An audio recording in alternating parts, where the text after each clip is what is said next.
क्या आप जानते हैं मराठा साम्राज्य के पहले दो छत्रपति कौन थे? बिल्कुल जानते ही हो, छत्रपति शिवाजी महाराज और छत्रपति संभाजी महाराज। लेकिन सवाल ये है, तीसरे छत्रपति कौन बने? क्या वे संभाजी महाराज के पुत्र थे? नहीं, मराठा साम्राज्य का भविष्य अंधेरे में था। रायगढ़ पर मुगलों का कब्जा हो चुका था। संभाजी महाराज के पुत्र शाहू महाराज औरंगजेब की कैद में थे और ठीक इसी मोड़ पर एक नया छत्रपति सामने आया। आइए जानते हैं संभाजी महाराज की क्रूर हत्या के बाद मराठा साम्राज्य का तीसरा छत्रपति कौन बना और कैसे उन्होंने मराठा सत्ता को बचाया।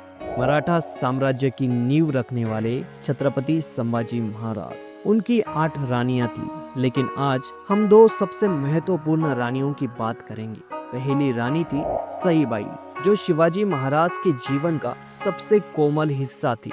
लेकिन दुर्भाग्यवश जब उनके पुत्र संभाजी महाराज केवल 2 वर्ष के थे, तभी सईबाई का देहांत हो गया। दूसरी रानी थी सोयराबाई, जो कि राजाराम महाराज की माता थी। जब सईबाई नहीं रही तो सोयराबाई ही राजमहल की सबसे प्रभावशाली स्त्री बन गई। 6 जून 1674 रायगढ़ किले पर छत्रपति शिवाजी महाराज का भव्य राज्याभिषेक हुआ। वे छत्रपति बने, सोयराबाई महारानी बनी और युवराज बने संभाजी महाराज। लेकिन कुछ ही वर्षों में दुखों का पहाड़ टूट पड़ा। राजमाता जिजाबाई का देहांत हुआ और फिर 3 अप्रैल 1680 को छत्रपति शिवाजी महाराज भी इस दुनिया से चले गए। अब सत्ता किसके हाथ में होगी? सोयराबाई चाहती थी उनका पुत्र राजाराम महाराज राजा बने, लेकिन मराठा सरदारों ने संभाजी महाराज को छत्रपति घोषित कर दिया। अब मराठा साम्राज्य के दूसरे छत्रपति बने संभाजी महाराज। संभाजी महाराज केवल एक योद्धा नहीं, बल्कि संस्कृत, फारसी और कई भाषाओं के ज्ञानी थे। साल 1681 में उन्होंने मुगलों, पुर्तगालियों और अंग्रेजों के खिलाफ युद्ध छेड़ दिया, लेकिन 1689 में विश्वासघात हुआ। संभाजी महाराज को औरंगजेब की सेना ने पकड़ लिया। 40 दिनों तक लगातार अत्याचार किए गए, लेकिन उन्होंने इस्लाम स्वीकार नहीं किया। 11 मार्च 1689 औरंगजेब ने उन्हें अमानवीय यातनाएं देकर मृत्यु के घाट उतार दिया। लेकिन संभाजी महाराज की मृत्यु के बाद मराठों ने हार नहीं मानी। संभाजी महाराज के बलिदान के बाद मराठा साम्राज्य संकट में था। रायगढ़ पर मुगलों का कब्जा हो चुका था। संभाजी महाराज के पुत्र शाहू महाराज को औरंगजेब ने बंदी बना लिया था। अब मराठाओं के पास कोई छत्रपति नहीं था। ऐसे में 12 वर्षीय राजाराम महाराज को छत्रपति घोषित कर दिया। वे मराठा साम्राज्य के तीसरे छत्रपति बने, लेकिन हालात बेहद कठिन थे।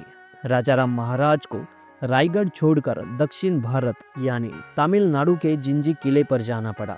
इसी के साथ मराठा साम्राज्य की राजधानी महाराष्ट्र से अब तमिलनाडु में हो गई थी, यानी रायगढ़ से अब जिंजी हो गई थी। राजाराम महाराज ने जिंजी से मुगलों के खिलाफ गुरिल्ला युद्ध शुरू किया। संताजी घोरपड़े और धनाजी जादव जैसे सेनायकों ने मुगलों पर जबरदस्त आक्रमण किए। औरंगजेब की सेना को हर तरफ से मात दी जाने लगी। 1698 में जब मुगलों ने जिंजी पर कब्जा कर लिया, तब राजाराम महाराज महाराष्ट्र लौट आए और सातारा को राजधानी बनाया। लेकिन नीति को कुछ और ही मंजूर था। 3 मार्च 1700 छत्रपति राजाराम महाराज का निधन हो गया। कारण बताया जाता है उनकी लगातार भागदौड़ और थकान।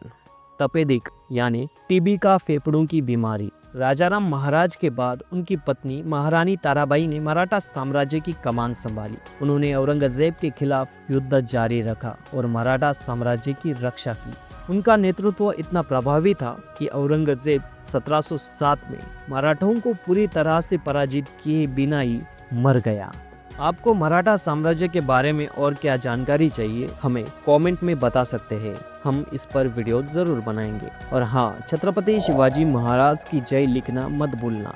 ये जय हमें और आपको प्रेरणा देती है। तो जय भवानी, जय शिवाजी। धन्यवाद। अगर आपको ये वीडियो पसंद आए तो वीडियो को लाइक कीजिए और ऐसे ही वीडियो देखना चाहते हो तो प्लीज चैनल को सब्सक्राइब कीजिए। मिलते हैं अगले वीडियो में।